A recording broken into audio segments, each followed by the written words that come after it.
I only had one cookie because I was working late and really hungry. For that, my manager docked $100,000 from my commission. She jabbed a finger in my face, her own turning purple with rage. Don't get cocky just because you landed that big account, Leo. This is a place of business. If you want to eat, go home and do it, she shrieked. The company has a clear policy against snacking at your desk. You broke the rule, and you knew exactly what you were doing. That makes it worse. So that $100,000 commission from the pies contract, it's gone. I just looked at her and said flatly, fine. Then I leaned back in my chair and started doing absolutely nothing. That's when she really lost it. Miranda Thorne was livid at my nonchalant attitude. Leo, you will write a formal apology, and you will read it aloud at the all-hands meeting. I watched her face flush a dangerous shade of red, my own fists clenching under the desk. Then, just as calmly, I said, okay. My colleagues stared at me, their faces a mixture of shock and disbelief. Miranda spun on her heel and stomped off toward the executive offices on the 23rd floor. I stayed at my desk. A few minutes later, a notification popped up in the company-wide chat. To all staff, Leo Vance of the sales department has repeatedly violated company policy. Following a review, management has decided to revoke his commission for the current month, totaling $100,000. He will also issue a public apology at the 2 p.m. all-hands meeting today as a warning to others. My coworkers shot me looks of stunned pity. Alex from the desk across from me sent a private message. Dude, Miranda's just on a power trip. Don't fight her on this. Just play along. It's $100,000. I smiled to myself. Playing along wouldn't work. This wasn't about a cookie. She wanted me out. She'd been coveting my position for a long time. When the old chairman first recruited me, he'd made it clear. No clocking in or out. Complete freedom to come and go, eat and drink whatever I wanted. The only thing that mattered was my performance. And in the sales department, I was a one-man army, pulling in half the company's revenue. The latest deal, a renewal of our $10 billion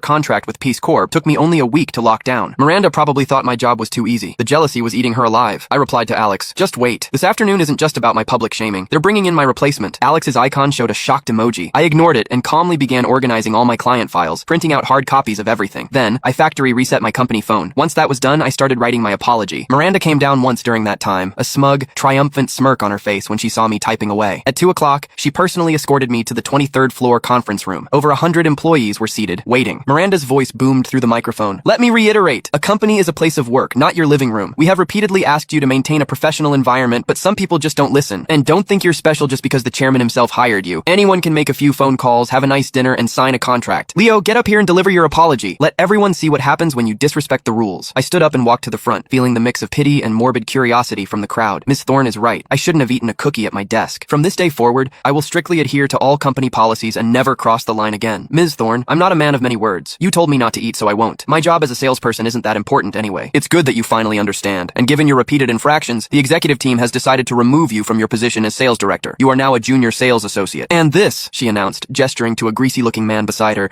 is your new director, Felix Thorne. Felix has an MBA from a top overseas university and will lead our team to new heights. A scattered, unenthusiastic applause trickled through the room. Miranda proudly presented Felix. I caught Alex's eye across the room. His face said it all. As a final blow, Miranda added, Leo, I want you to compile all of your client files and submit them for redistribution.